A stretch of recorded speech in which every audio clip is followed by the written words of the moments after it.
All right, welcome back to it. Another episode of Shooting the Bull with Brock and Dwight. I am Brock. He is Dwight, aka the world's strongest plumber, and so tan from Jamaica. Unbelievable. Juicy.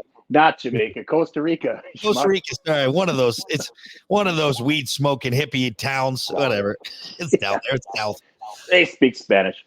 It's weird seeing daylight behind you. Usually when we record this, it's fucking dark out because of whatever it is, standard time or daylight. You know, they're talking about getting rid of daylight savings. What do you should. Think? Yeah, I agree, right? It's fucking stupid. You know, heart attacks go up during daylight savings time. Just 1 hour of sleep that fucks with people's sleep. Heart attacks go up by something crazy, like 50% or something. No shit. Yeah. I get it back in the day when they did it, you know, and they're like, oh, we got to conserve energy for wartime hours. It's 2023, enough with it. But it's in the House or wherever it is, and they proposed it, and now maybe they'll vote on it. Who knows? With the fucking wheels of Congress and government moving at a snail's pace, it'll probably never get done.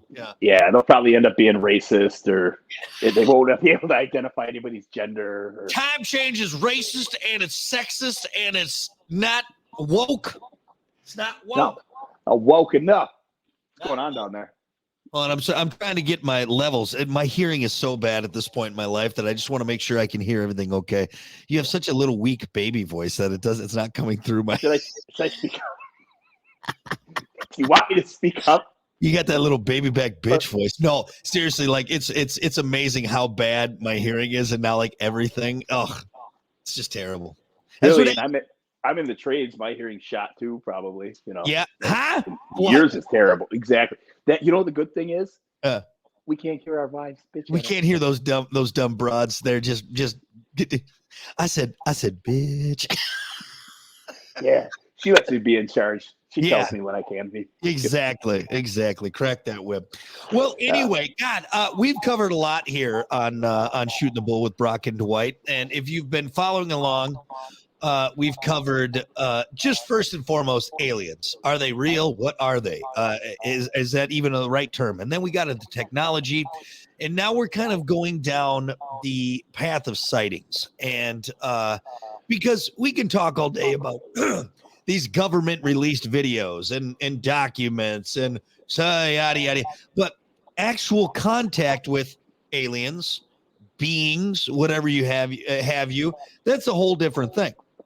And outside of maybe some of these released things, whether again, and the doubter in me is like, okay, yeah, this is something put out by the government to throw us off the trail. However, there has been a multitude of people who have said, I have had contact with people from out of this world. And one of the big ones, or a couple that we want to talk about, most notably the Ariel school sighting. Dwight, as we talk about sightings, it may sound like, I was sucked up into a UFO and I put something up my butt and oh my God. But there's a lot more to it. Let's talk about this Ariel sighting. And I guess maybe, again, cliff note what we're getting into and why this now kind of brings us around after we talked about the tech and what we've seen to now actual sightings of the aliens. Right? Sure. Yeah. So it would be considered close encounters of the third kind, right? That's where, close encounters of the first kind is you actually see a UFO. Close encounters of the second kind is you have an interaction with the UFO where the UFO makes contact with the ground. So you get communication from it, which is, I also want to talk about good story of Rendlesham Forest. Awesome story about close encounters of the second kind. And then there's close encounters of the third kind, which are you actually see beings. And then there's close encounters of the fourth kind, which is when you have sex with them, you fuck them. Alien abductions, and then they rape you. No. I'm doing the raping, and I'm fucking them. All right, that's what I'm doing. Okay, actually, no. All joking aside, I didn't realize that there was different stages. So when they talked about close encounters of the third kind, that is actually now okay. We've seen what's ever in the alien aircraft, whatever it is. Okay. So now that's close encounters of the third kind. Let's talk about this Ariel school encounter, because watching this, it took place in the 90s, which is now 30-odd years ago. I watched the trailer. I watched the YouTube video you sent. This is pretty bananas. Why don't you give everyone kind of the synopsis of this? Sure. Yeah. So yeah, you're talking 1994. I believe it was September 16th, 1994. And you kind of have to go what was going on beforehand. And what was going on is in rural Zimbabwe, they were seeing UFO sightings. So they were covering it in the news there. It was a big deal amongst the people, the locals. They all saw it. Um, these things were coming and going, I believe, for months ahead of time, and that kind of kicks it off. So you got to cut to, I think it was like morning time, and the kids are out at recess, right? Yep. And everybody, all the schoolmasters and everything, and all the teachers were kind of conglomerated inside at a meeting. So all the kids were kind of left to their own devices outside, and that's when the encounter occurred. So with this, now let's talk about that. So this is kids. Yeah. Did any adult from this say they saw and have this encounter? Yes. There was one that said no in the beginning, and then they redacted it and said, yeah, I did. I just didn't feel comfortable coming out and saying anything. I thought that, I'd be thought as being crazy. But yeah, there was an adult, one or two, that came out afterwards and said, yes, we did see something. Now, I bring that up because some people may say, you know what, this is just a bunch of schoolyard kids. They came up with this crazy thing and like, hey, let's tell everyone that we saw these aliens. Let's tell them and let's all do this. But here we are 30 years later and people still talking about their experience.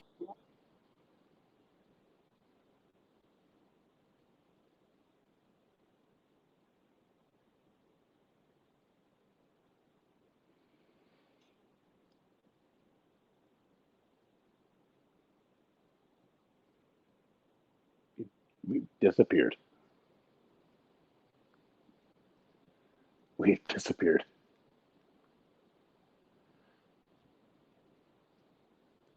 Hello?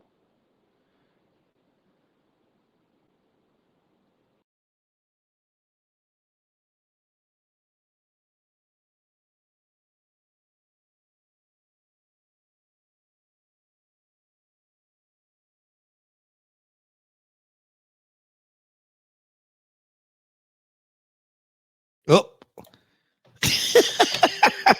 All right, are you there? There we are. Yeah! Did you get abducted? Dude, my butthole really hurts right now. It's super sore. It's super sore. Do you have missing time? Does your butthole hurt? So there's a two. You check it off. Those are the two main ones. Okay. My butthole hurt before this. To be exactly, like honestly, my butthole's always a little sore, so that's a hard gauge for me. You know what I mean? Like it's always just a little raw. A little off. Okay, so, from your wife giving you the Tomb Raider. Oh, she gets in there. She gets in there. It's like it's like like that little thing, that claw that opens up when you play that video game, but with my butthole. You know what I'm saying? Like it goes down and then I don't know. I don't know what's going on right now. And who knows? Yeah, okay, so we're back at it. Okay, so these kids in Zimbabwe at this school. How many kids are we talking to, by the way? Over 60. I believe it was like 62 kids. That's a lot. Even if going back to the point I was making about with the adults and everything, that's a lot of kids. Even if this was like, let's mess with the teachers, let's mess with the adults. That's a lot of kids to get together to stick with their story and also have similar stuff outside of pure either coincidence or making something up. So what did they see that day in 1994? Sure. So we can kind of get into the other stuff afterwards too, about like how this affected them and like, not it being a prank, and also the psychosis, mass psychosis in school children. They've done a study on this. It was mass psychosis in school children in Africa.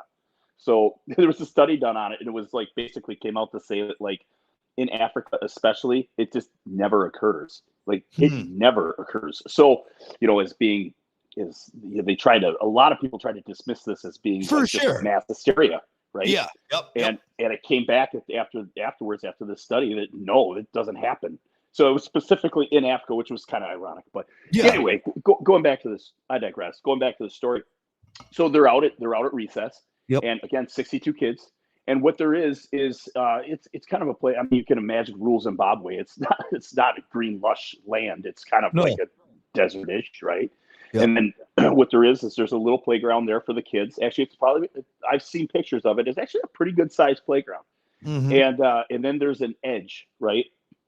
And it's an edge with some shrubbery.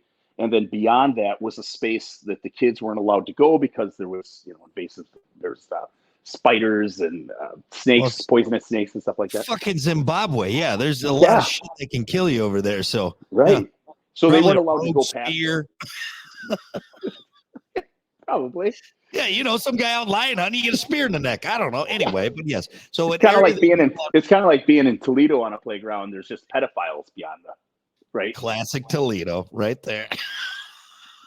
Garbage people. So they weren't allowed there. Is that where it took place? Yes.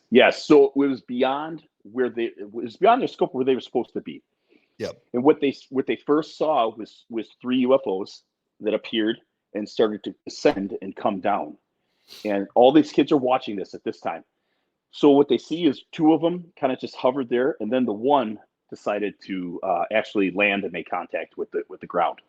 And that's when the kids rushed over to it to look. So they went beyond where they were supposed to be to look at this thing.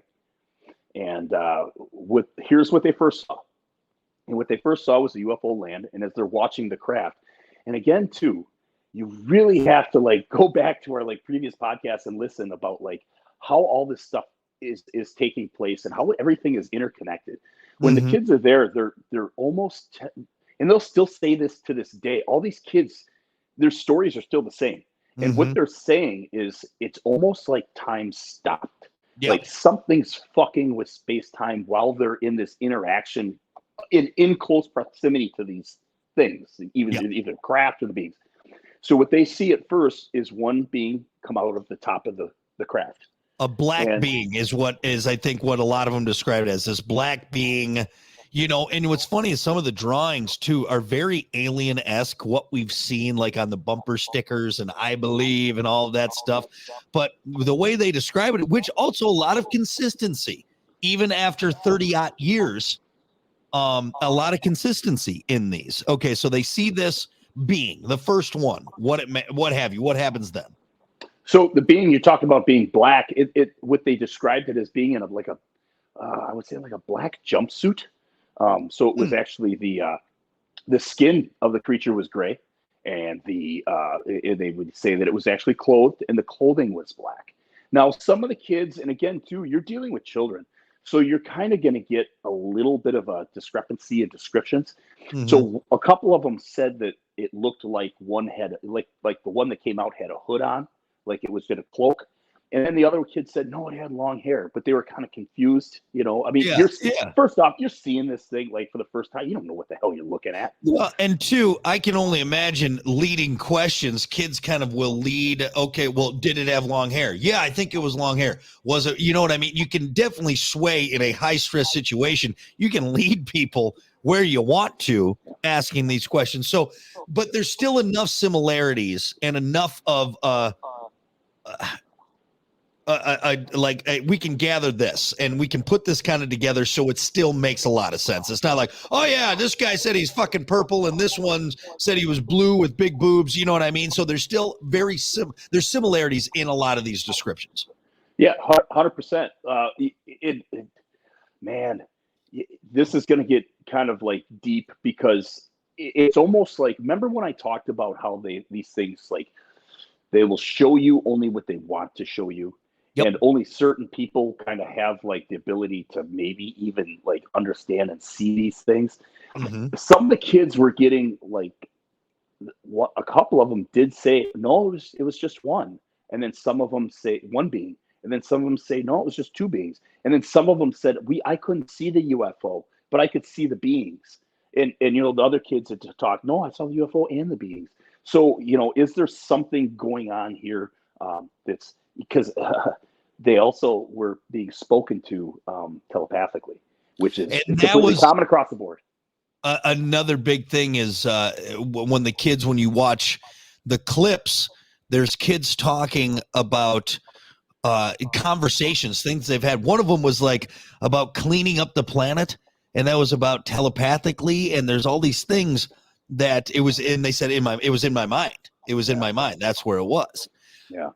But again, still consistent enough where if this was a made up story, there's no way that it would all these years. One, someone wouldn't come up like, "Yeah, we were just fucking with you," and two, stories wouldn't change. And there's enough consistency there. Okay, how long did this last? I want to say it was like a 10-minute encounter. So the first being comes out and is on the ground. And it's kind of like what they described. It was inspecting the ground. Like it was kind of concentrated on what was going on in front of him. And then a second being came out. And that's when the children kind of started to freak out a little bit. Yeah. And once the second being came out and then got on the ground with the other being, there was also descriptions with some of the children. If you really like get into like some of the in-depth interviews that Mack, I believe that John Mack did with them, which was the Harvard psychologist. He said that some of the kids described these things as like kind of skipping along after like observing the children skipping, like it was almost mimicking them, which is creepy as shit, right? Yeah. But so what they did was then they confronted the children. So they went up to the children. So the children were there, and the beings came up to the children and just stared at them, and it kind of like in a hypnotic trance. That's what they kind of said. It was, and that's why they're talking about like, hey, it seemed like time stopped. We weren't in this reality kind of thing. But they would look into these beings, their eyes, and they were grays. I mean, no other way to describe them. What is their fascination? Why can't they figure us out? And you look at this, if these are beings from other universes, from other planets, obviously technologically advanced compared to us, you think what are they going to gain from going to a school in Zimbabwe? What are they going to gain from doing that? And why the confusion? Why the curiosity with this? Out of all the places to go, a school of 60 some odd, 100 odd kids in Zimbabwe. That which I do not know. I do not think I know. Yeah. I don't know. But it definitely it sent a message. It was an impact, right? It was an impact to these kids. And maybe they understand that. Maybe they don't. You know what? Maybe these guys go down there and they're fucking around, and then they get back and they get yelled at by like the head guys, like, you're in a fucking seat again. What the hell is wrong with you? I told you not to. Like, right? And there's just kind of like the deputy doofies of like some guys, some aliens on their fucking lunch break who were like, all right, let's go down there. Let's figure it out. I mean, it could be that too. You know, and hey man, if they're in a different plane and they just kind of bleed over, they just bleed over, and it just happens, man. I don't know. I'm not sure. I don't know why they would approach these children, but all I do know is, God, man, it fucking happened. Yeah. I mean, how do you explain this away? Please do. I want to be wrong. I want you to like, please explain this stuff away. I know you want to find plot holes in this, because any logical adult will go, okay, come on now. And this is like the Salem witch trials. A bunch of people bored, nothing to fucking do, so let's just spice things up and say there's aliens here. But the consistency in watching that, because I'm the same way. Everything I for anyone watching this podcast, I am the doubting Thomas in all of this, because I don't know enough, and I'm trying to learn more. But I'm also, there's a part of me that's like, hold on a sec, wait, now let's be realistic here. What is this? What is this? But when you watch some of these, it's kind of it's eerie, it's strange. The consistency is almost there. I tell you what, if it is a hoax, I give them credit for all of them sticking together and be like, look, no one say anything. All right, we're gonna take this to our effing grave. But that seems unlikely. Now, is there anything very notable that we can pull away from this one before we maybe hop onto another one, another mess? Yeah, they okay. So the images that were here's the key is they weren't talked to, and a lot of people, when they talk about like being talked to telepathically, it's not how we would explain a conversation. It's images put into your head. It's symbols put into your head that explain everything. And again, if I were going to make a future dialogue telepathically, I would do it through like symbols. Like this means an entire conversation, right? And what Emojis. hey, dude, right?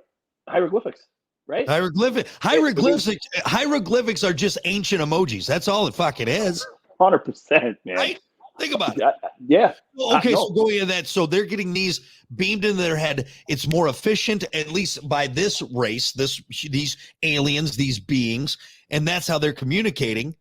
And so now they're sharing their language or trying to express what they want to get across through us. And that's kind of the big thing we need to look at is how they communicated. Right. And their message was be sure not to become too technologed, don't fall for the big falsehood. Right. That's weird. How do these kids come up with this shit? Yeah. Right? Yeah. I'm a 12-year-old kid and I'm coming up with like, don't become too technologed. Take care of the planet. This, that, and the other thing. You tell me. This is adult stuff. And these kids were traumatized from this. So that's what I want people to take away from is like, this still stays with these kids today. Yeah. And, you see them as adults, and some of them have like, it changed their life so significantly. They took that path of like trying to protect humanity from basically ourselves. Yeah.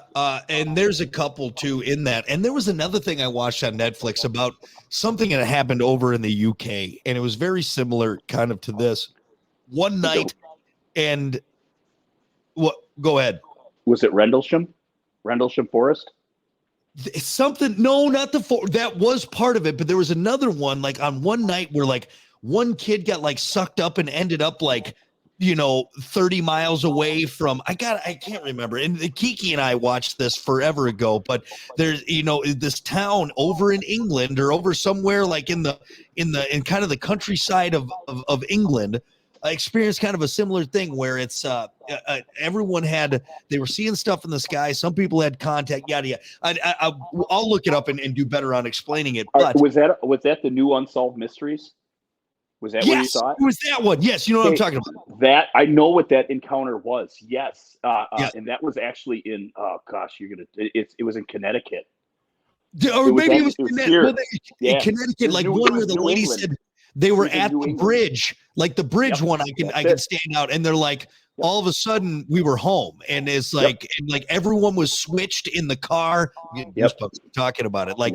And there was a bunch, and like there's one of the guys there that went through it. Like now he hasn't had a job. He's still living at home because like it messed. Like he's like, no one believes me or people that don't unless I'm around anyway. But, that's 100%. I know exactly the encounter you're talking about. Yeah, and a lot of people saw it. A lot of people saw that. Well, people were calling on the radio station. That's why I kind of latched onto it, because there was a radio DJ that night that was getting all these phone calls, and he's like, fuck, okay, whatever. He was kind of having fun with it. But to go along with this, and I bring that up because we see these mass sightings, and now this one at the school in Zimbabwe, and the consistencies. I guess I'm trying to figure out where we can lead into this, like the mass sightings. That seems like you're giving a lot away. If you're these outer beings, the third kind, you're kind of showing a lot there. You're kind of giving up the goods.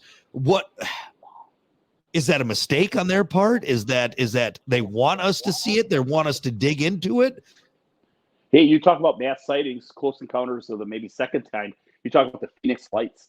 In the Phoenix Lights, there was a family of people that were all together when this thing came over. And I mean, how many thousands and thousands of people saw that thing? Even was it the governor or was it the mayor that made fun of it? But he saw it after he made fun of it. And then all of a sudden he came out and he's like, yeah, I saw it and I can't explain it. I'm sorry. Like I screwed up by like doing that goofy shit with that alien and stuff on that press conference. Yeah. But this family like got a telepathic message from this thing saying, please don't be disturbed. This is just a test and we'll be done shortly. It's like, what? Like more telepathic messages, right? Yeah, like, more telepathic. Yeah. Yep. Are they like grooming us to? I don't know. When they do come down, so God, I feel like I want to dive into something with you because I've talked to Hunter, obviously, who I do the morning show with, and he has a family friend who's also discussed it because something you said in the very first podcast has stuck with me, and that is we have souls. What is going on here with this? And then he got into, well, it's something about our blood. That's what carries this on, and it's in our blood, and that's why they do the tests and everything like that. And why they're so fascinated with us is because when they're dead, they're dead. All right. But for some reason, we have souls, and that's in our blood, and that's what they're trying to figure out. Now we have crossed paths with them, and now we want to get their technology. And I know this sounds so out there, and now we're talking about all these encounters, but it just seems so crazy. Like, why the fuck not just come down and say, oh, hey, there's a whole universe out there. We want you guys to be a part of it. Come on, let's go. You know? I don't know, man. I don't have the answer. I really don't. Yeah. I'm totally speculating, trying to put two and two together and see what's going on. I don't know. Is it in our blood? I don't know. Why did they? Okay. What's the deal with this cattle mutilation thing? There's way too much evidence. Again, indirect evidence, right? To conclude that they're fucking around with something with mammals, right? Yeah. I don't know.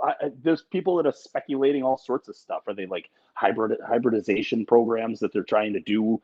I don't have a clue. But I kind of you just look at the evidence. You just look at what people are saying, and you talk about mass sightings.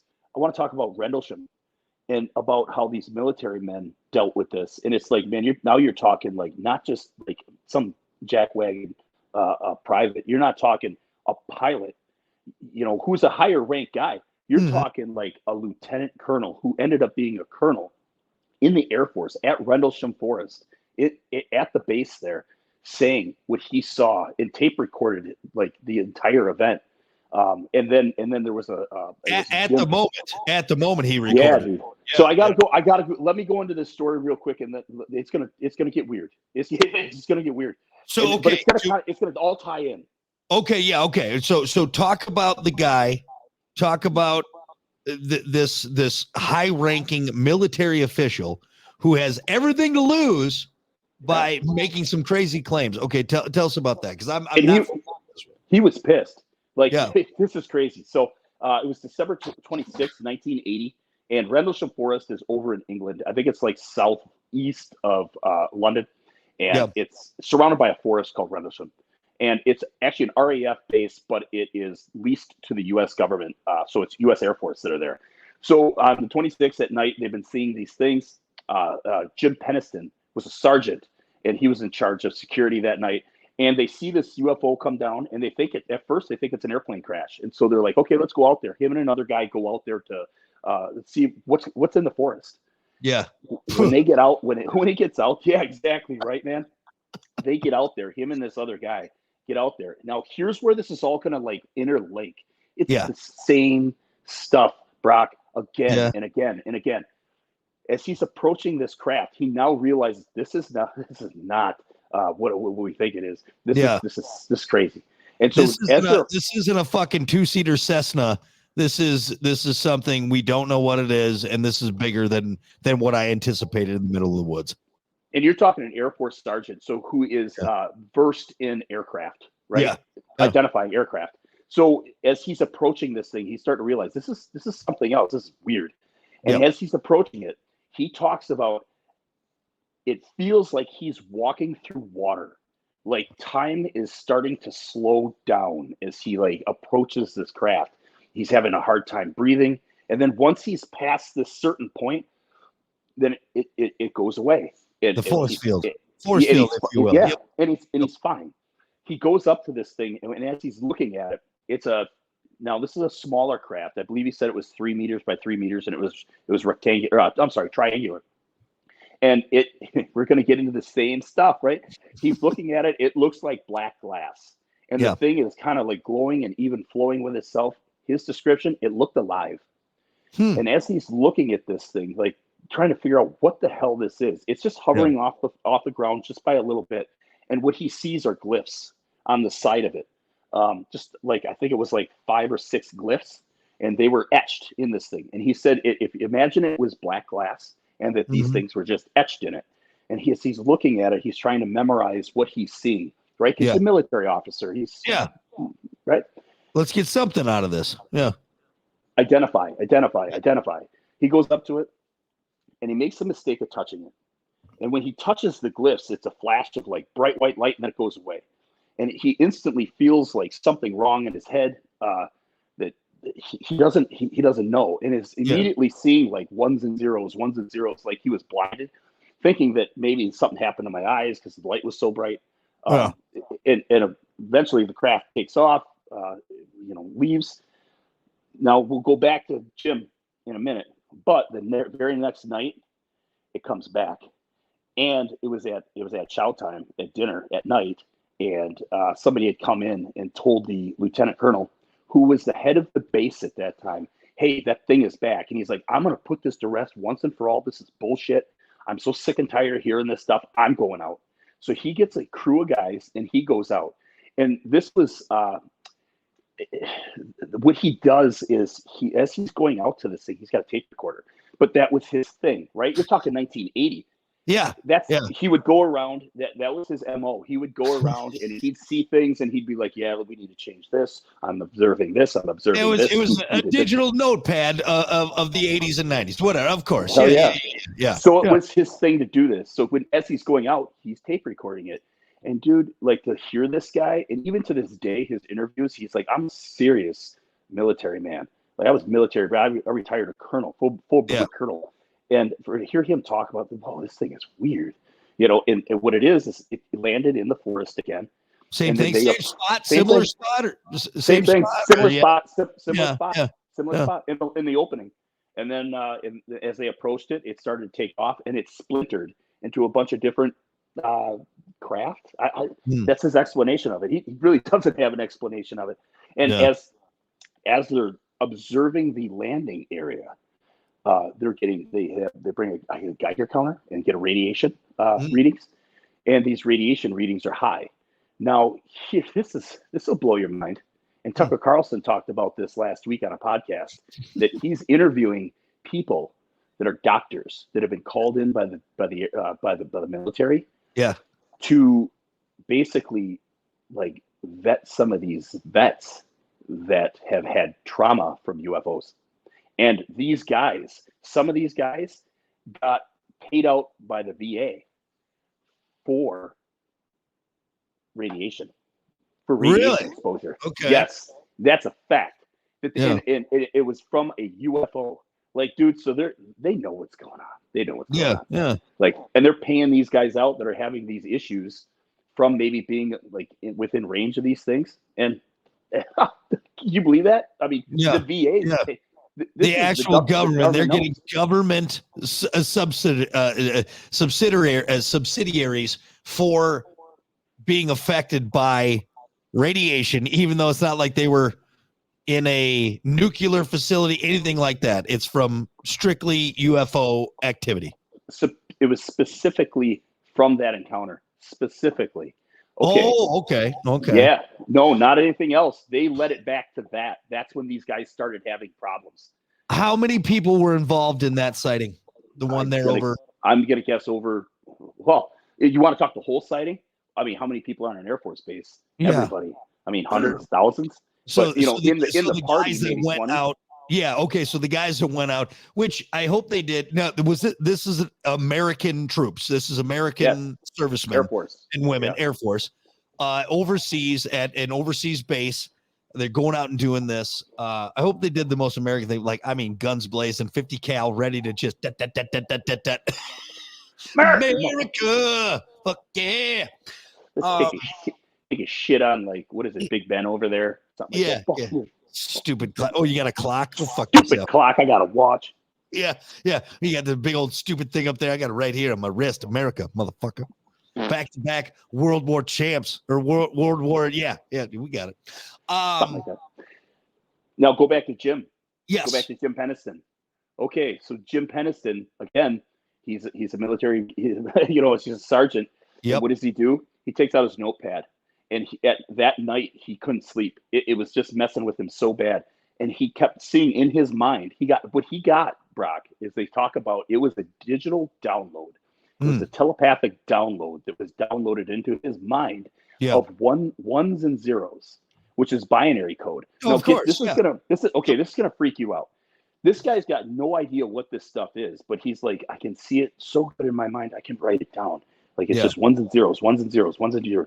And as he's writing this in his notepad that he has today, he's writing in his notepad. He's like, I instantly start feeling better. So I'm going to just keep writing until there's nothing else to write, until I don't see anything in my mind. He writes down these ones and zeros. Yep. But the reason why he like had the notepad out, so he could write down the glyphs. So he could write them down and basically later on describe what he saw. Yep. He puts the notepad away for 30 years. He doesn't give any interviews. Like he's very, very private guy. Highly, people love the guy. I mean, you got a career, you got family on the line. I mean, you can't just come out and be like, hey guys, look at this. I got my fun little notepad with all these ones and zeros. Oh, wait, you're going to throw me in the loony bin? Exactly. Yeah. You're going to keep that quiet. Yeah. Yeah. He did. And here's, dude, this is the weirdest part of this whole thing. So he's got this notepad. He finally gives an interview in 2010 and he's like, well, what did the symbols look like? He's like, well, I wrote them down in this notebook. I'll find the notebook. So when you come and interview me, we'll be ready. So he gets a notebook and he's like, here's the symbols. This is what they were. And while flipping to the symbols, the guy's like, what is all this stuff? What are these ones and zeros? He's like, oh, that, I don't know. Like, it's hard to explain. It's the download I got when I touched the thing. Yeah. He's like, download. And he's like, yeah. That's really not the story. Well, ones and zeros, you can literally, you can write code, everything that can be translated into actual language. Yeah. Right. And what happened was the interviewer took that and he gave it to a computer analyst and he ran it through a program. And dude, this is what's crazy. This is what it ended up being. And we'll get into like the binary code and what that means afterwards. But the first set was exploration of humanity. The second set was continuous for planetary advance. Mm-hmm. The third was eyes of our eyes, origin year 8100. And then after that, there was exact latitude and longitudinal coordinates to places on Earth. That one was the pyramids. The other was the Temple of Apollo in Greece, warring gods. The other one was the the NASCAR lines in Peru. There was one in, I believe, in Arizona. There was all these latitudinal coordinates throughout the planet. Ones? To the exact, dude. To the exact. Now you tell me, like, how does that happen? How does this guy like, oh yeah, I'm gonna do this, and then 30 years later, dude, I'm gonna sit on this for 30 years, and then and he even said, he's like, hey, I'll give you my notepad. You guys can take it to forensics and find out that I did this back in 1980. Go ahead. For sure, tested, yeah. And he gave it to him to do that with. So that's weird, man. Explain that. Isn't that weird? It just makes you think. You can't dismiss it, right? No. Because even if with his training to write this down at the time, and again, what you look at is this story. What an elaborate story, just for what? To get some attention 30 years down the road. That's what I always look at, because nowadays everyone's doing everything to get likes on social media and everyone's making up shit. And you don't motherfucker's playing the long game if he is. Yeah, this is a long con. That's what I tell you. It's a long con. So it doesn't make sense for someone at his stature, unless he's bored out of his fucking mind. Even then, doesn't make sense to do something like this. Okay. So here he is. We get all and these. You got to get the lieutenant colonel in on it too. Yeah, and everyone else there, Okay, so ones and zeros, zeros and ones, longitudes, latitudes, alien sightings. Where do we stand on this now? Makes you think: is that us in the future? I don't know. Like origin year 8100, exploration of humanity, continuous for planetary advance, eyes of your eyes. Yeah. Is it us in the future? Dude, this throws the wrench in the whole thing, right? Yeah. God, I don't know, man. Dude, I'm fucking getting to you. I'm just like, trying to. I again, you had me at the very beginning, and the very first podcast is with our souls, and now this is where we're at, and why? Because it's so trippy because we're on this planet for such a short amount of time in the big spectrum of things, but all this stuff is happening. And there's always been long talk about, oh shit, the pyramids were built by aliens. There's no way all this stuff was done with just human technology. But now as we're seeing these things, and I guess what's weird is it's like, what's the holdup? What is the going to be that moment when we align with them and they're like, all right, this is us. Here's where we're at. Here's where you guys are at. We're watching you. You guys are part of this interplanetary conglomerate, and welcome to it. I don't know, because right now it's a lot of cloak and dagger shit where it's like, okay, you guys are being secretive. You're stealing people. You're mutilating cows. What the fuck is happening? Are you smarter than us? Are you more advanced but not smarter? Like, what's the deal? Man, I mean, I gotta think about this stuff before I say it, right? Yeah. Because otherwise, it's just not gonna make any fucking sense, and you're gonna be like, "Dude, that's another jackwagon talking shit." Which maybe, hey, whatever. But you just have to make this stuff make sense. So you have to line it up. Maybe it's just that we're just not ready. Yeah. Right. Like we're just not ready for them to be like, "Whoop, here it is." But why would they give it to our government? Why would they let the government have this stuff? Which, in my opinion, Brock, the government's got this shit 100%. Yeah. Like they have something that's not theirs that they took. So why would they allow them to have it, but not like come out to us? Maybe it's, again, I relate it back to like teaching your dog algebra. Yeah. Did they get enough to keep at least these beings on edge?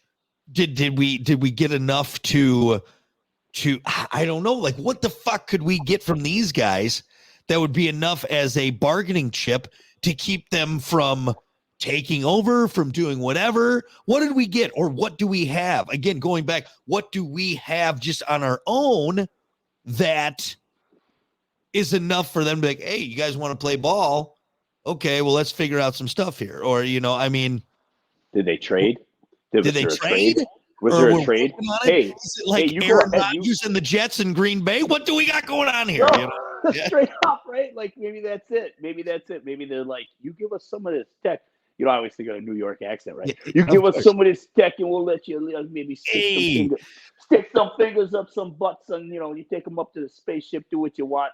I got a guy that knows a guy that got a truck that stuff falls off of all the time. All right, come on now, huh? And by truck, I mean fingers and buttholes. That's what I mean. All right. Weird. That is a possibility, and that is something that people have talked about with Eisenhower. That Eisenhower did like cut a deal. And dude, you gonna We're get going into back some weird to Eisenhower now. We're going back to Dwight D. Eisenhower. Who was it? Harry Reid. Who was a senator.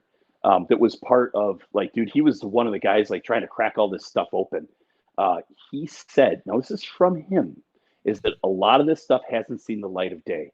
And then he was asked about a video that was taken back in the 50s of a nuclear test where a UFO came down and landed and beings came out of it. And it's all filmed.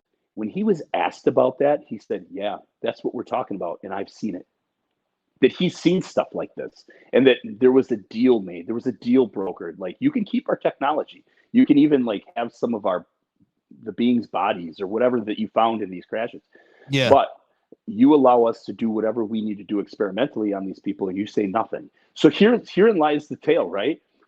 If you did a lot of really icky shit, and now that all is going to be exposed, you want that out there. I mean, all these people are probably mostly dead, right? But if that got out, that maybe possibly, I'm not saying that it did happen, I don't know. Yeah. But if that got out, I wouldn't put that past our government at all. I wouldn't put it past one bit. I mean, are people too compliant today to like get pissed off about it? Maybe, but I mean, maybe there'd be some heads on pikes. I mean, we accepted that Epstein committed suicide, and here we go. That's a different podcast for a different day right there before we even dig into that. But think about that though. We are going through our day-to-day right now. We're still going to Starbucks. We're still paying our mortgages. We're still overpaying for eggs. A guy who ran a pedophile ring committed suicide And we're just like, all right, that's fine. Let's move on. I got more important shit to do. Those cameras were out. I don't know where. Oh, the guards were asleep and the camera's not working. And what do? Dwight, you and I you're still going to work. I'm still going to work. And there's some shady ass shit. So you're telling me that Eisenhower cut a deal with some aliens? That doesn't sound that fucking crazy at this point. You know what I mean? Not really. And I'm named after the motherfucker. You know, like, oh, that's shit. how much Good guy. Yeah, great guy. But yeah, like brokered a deal for aliens to probe dudes in butts, right? Like, yeah. I don't know. I don't put it past the government any which way but loose, especially the government back then. Man, Jesus, that was the Wild West, man. Oh my God. Hell, what's his face killed Kennedy just so he could be president. Oh, dude, you talk about Kennedy. Yeah. Dude, icky shit. Like they do anything they wanted to back then. Yeah, Lyndon B. Johnson killed Kennedy just so he could be president. Boom. It was the CIA. Yep. Everything's alive, right? Where do we go from here, Dwight? Okay, so I'm excited that we talked about this. We could talk about one more small encounter. It wasn't small, but it was huge. But we'll briefly hit on it, and that was the Brazil crash in Virginia, Brazil, which is a rural part of Brazil where people saw a craft go down. And this isn't just like again 1, 2, 3, 4 people, dude. It was hundreds of people. And witnesses that saw this thing crash. And before anybody could get to it, the military was on it in recovering this thing. And then the beings were loose, right? And what do you still talk? There's a new documentary coming out on this. The guy that did the same documentary about the Ariel School encounter. And they still talk to this. They go back to this town. And this town is like just all jacked up from this thing. Like, oh yeah, this really happened. They're going around and talking to people like, oh yeah, I saw it like crash over here. And like, take a guy.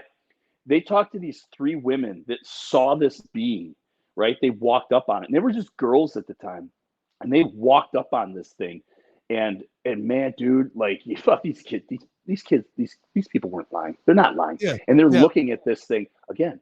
They're getting telepathic messages from it, and it's scared. And that's what they said. That like. We saw it. It was a gray, and we saw it, and it immediately like put into our heads that I'm scared, I'm hurt, and I don't know what to do. So like, there's emotion there, right? Yeah. Wild. And these oh man, these girls are like just to this day they thought they saw the devil. It's how they explained it. Yeah. And then after that, man, all these people were intimidated by the military. You didn't see that. What you saw was a homeless man. Like all this crazy bullshit. It was swamp gas, like all this crazy bullshit. Swamp gas. Yeah. I mean, that encounter is crazy. And supposedly, like, there was we talked about ground and pound some aliens last time. Supposedly there was a police officer that like had to like tackle this thing and actually took it to a hospital. And there's people in the hospital that said that this happened. And it was like this creature and they didn't know what to do with it. And the government came in and the government took it. And then this cop died. Everywhere. This cop then died afterwards from an infection. Like, it's just wild story, man. People just like sweep it under the rug, like get rid of it. But now this guy's going down there to investigate. That's the next, I guess, maybe conversation is why if we have a lot of credible sources, has this just been kind of swept under the rug? Is that the government doing? Is that just the mindset we as a species have? Is that NIMBY, not in my backyard, so I'm not worried about it? If it's not happening in my little safety zone, why am I going to look at this? Until it actually happens to me, it's not real. It's not real. Right. And are you going to be able to see it? Like, are you on that level, that vibration where you can encounter this? Dude, I don't know. Do we live in a matrix and the matrix is just having these glitches and like, oh shit, there's another fucking alien sighting. Like, and it goes into, they say that children and dogs can sense good and evil because they're not jaded by this. Maybe it is. Maybe right now there's a spacecraft outside my window, but because of my jaded sense, I'm not going to see it. Maybe. I don't know. And here's the thing, Brock, like, dude, coming out and like talking about this and just having a conversation with you, and this is just like the greatest. I think it's like the fucking greatest thing ever. Like just this little like series of like bullshit that we put together about aliens, like has gotten people that I know talking, and they're like, they come up to me and they're like, dude, the fucking that's crazy. Like, you think that? You really think that? It's like, yeah, congratulations. Now everybody thinks I'm a fucking wackadoo.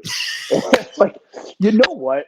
Maybe maybe, but God damn it, Brock! Like maybe I'm onto something, and maybe like I'm gonna get a visit from somebody being like, "How the fuck do you know this stuff?" Jay, you Quit figure talking this about out. it, right? But here's the thing, though. I think it's almost now at this point ignorant arrogance to think that there's not even a possibility.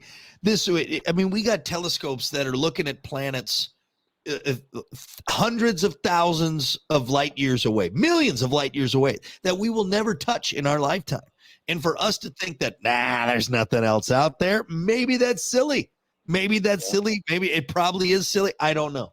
It's the arrogance of the intellect, right? People Yeah. that think that there's that Neil deGrasse Tyson, he's such a Thinking fucking human. moron. Thinking human. That's what it is. Yep. Yeah. Yep. You get some of these guys that are just big brains and they can't think past their fucking nose. Like they still think the jab is a thing. Yeah. Like, I don't know. I'm at a loss for this. So hey, now that we've got this on record, maybe we're gonna look back on this in 3, 4, 5, 10 years and be like, holy shit, we were talking about this back then. Yeah, I remember this. I remember when we talked about this, and then now there's a press conference with the 48th president of the United States, and he's like, "Well, hey, welcome everyone to the State of the Union, and here's Bleep Blorp from Planet Shoot Shop, and go ahead, Bleep Blorp, have fun." And he just comes in, and he's got the hand, whatever. I don't know, but his finger's still brown from shoving it up somebody's ass. No, that's from my butthole. That's from my butthole. My poop. He didn't even wipe his finger off. That's just rude. And he makes like the president smell his finger. He gives the president a dirty Sanchez. That's what he does. Boom. Meatball. That's how they take over the planet. They give the president a dirty Sanchez, and then they make us their slaves. Oh no! Yeah, that's fucked up. This got off the rails. This got off the rails real quick. All right. Well, what do we want to talk about next? What can we dive into? Do we talk more encounters? Do we talk about what this means for the race? What do you want to dig into? I don't know. Do you want to stick on this thing? Like, here's the thing: we kind of started this podcast thinking like, we talk about just about anything, and like. Do you want to stick with a series of this, or do you want to like break off onto something else totally different? You have so many crazy views on so much shit. We could talk about fitness. We could talk about cars. We could talk about ladies. We could talk about dudes. We could talk about whatever. I don't know. I guess why don't you and I convene in a week and we'll fucking figure it out. I don't know. We'll always figure it out. It's shooting the bull with Brock and Dwight. It's not this and that with Brock. We'll just figure it out. It's true. Yeah. And, we should do like some sort of maybe in studio thing and get some guests in too. That'd be interesting. Why don't we get some hot? We'll get some hot sluts in our studio. You talking about our wife? Uh-oh. I'm in trouble. Apparently. It's okay. I see you're naked. That's right. And we all have. It's terrible. All right, let's wrap this up. We will get back together with everyone. Thanks for watching. Keep your mind open and keep shooting the bull. Whatever, I don't know. Keep thinking human or don't think human. Whatever it is. Do you have we need night. Keep your butthole tight. That's a good one for the for the aliens. Night. Bleep Blorp. Bleep Blorp getting in there. It's still on his finger. All right, everyone. We will see you next time for Shooting the Bull with Brock and Dwight.